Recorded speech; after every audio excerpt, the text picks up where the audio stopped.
শহীদ জিয়াকে অনুসরণ করার মধ্য দিয়ে বাংলাদেশের সংকট কাটতে পারে। শেখ মুজিব বাংলাদেশের চতুর্থ সংসদের মধ্য দিয়ে একদল প্রতিষ্ঠা করেছিলেন, সকল দল ব্যান করেছিলেন, এমনকি আওয়ামী লীগকে বাতিল করেছিলেন। তার সময় দুর্ভিক্ষে লক্ষ লক্ষ মানুষ মৃত্যুবরণ করেছে এই দেশে। তিনি সকল সংবাদপত্র 4টি বাজে সব বাতিল করেছেন। সেখান থেকে ফিরিয়ে এনেছিলেন আধুনিক বাংলাদেশে রূপান্তরিত, গণতান্ত্রিক বাংলাদেশে রূপান্তরিত করেছিলেন। সকল দলকে রাজনীতি করার অনুমতি দিয়েছিলেন, সকল সংবাদপত্র পূর্ণ প্রকাশ করেছিলেন শহীদ জিয়া রহমান। শহীদ জিয়া রহমান 79-এ পার্লামেন্টে নির্বাচন করে নির্বাচিত সরকার প্রতিষ্ঠা করেছেন। আজকে যে জায়গাটায় প্রায় 10 মাস হতে চলল গণ অভ্যুত্থানে, স্বৈরতন্ত্রের পতন হলো, আমরা এখনো গণতান্ত্রিক বাংলাদেশ নির্বাচনের জন্য যে পদক্ষেপ সেটা নিতে পারিনি। সেটা হচ্ছে সাধারণ নির্বাচন অনুষ্ঠিত করা সম্ভব নয়।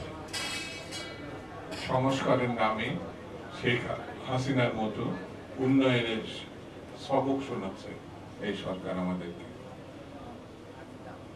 যতদিন নির্বাচিত সরকার প্রতিষ্ঠা করা সম্ভব না হবে, ততদিন ফ্যাসিবাদকে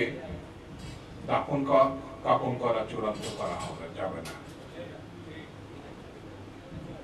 একেবারে শেষ পদক্ষেপটি যতদিন আমরা নিতে না পারবো, অর্থাৎ নির্বাচিত সরকার প্রতিষ্ঠা করতে না পারবো, ততদিন পর্যন্ত সংকট দূরীভূত হবে না।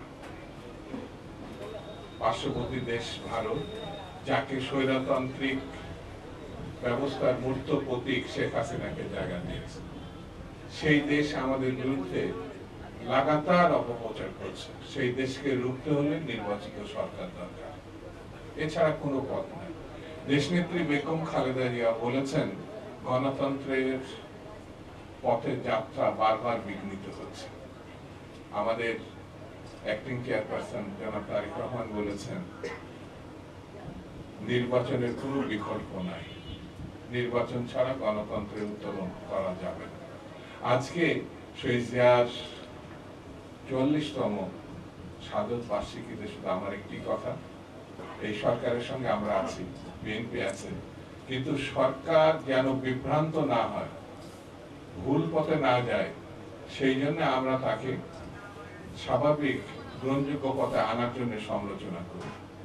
এই সরকারকে অবশ্যই জনগণের পক্ষে থাকতে হবে, দেশের পক্ষে থাকতে হবে, গণতন্ত্রের পক্ষে থাকতে হবে, স্বাধীনতার পক্ষে থাকতে হবে। আর যে হাজার হাজার শহীদ আমাদের ছেলেমেয়েরা রক্ত দিয়ে গণতন্ত্র ফিরিয়ে এনেছে, স্বৈরতন্ত্রের পতন ঘটেছে, তাদের বিচারের ব্যবস্থা করতে হবে। এছাড়া মুক্তির কোনো দ্বিতীয় পথ নেই।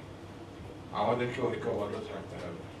আমাদের নিজেদের মধ্যে ঐক্য যাতে বিনষ্ট না হয়, সে এমন কোনো পদক্ষেপ বা বক্তব্য দেওয়া ঠিক হবে না যে বক্তব্যের কারণে ঐক্য বিনষ্ট হতে পারে। ঐক্য বিনষ্ট হলে স্বৈরতন্ত্রের সুবিধা আমরা সেটা হতে দিতে পারি না।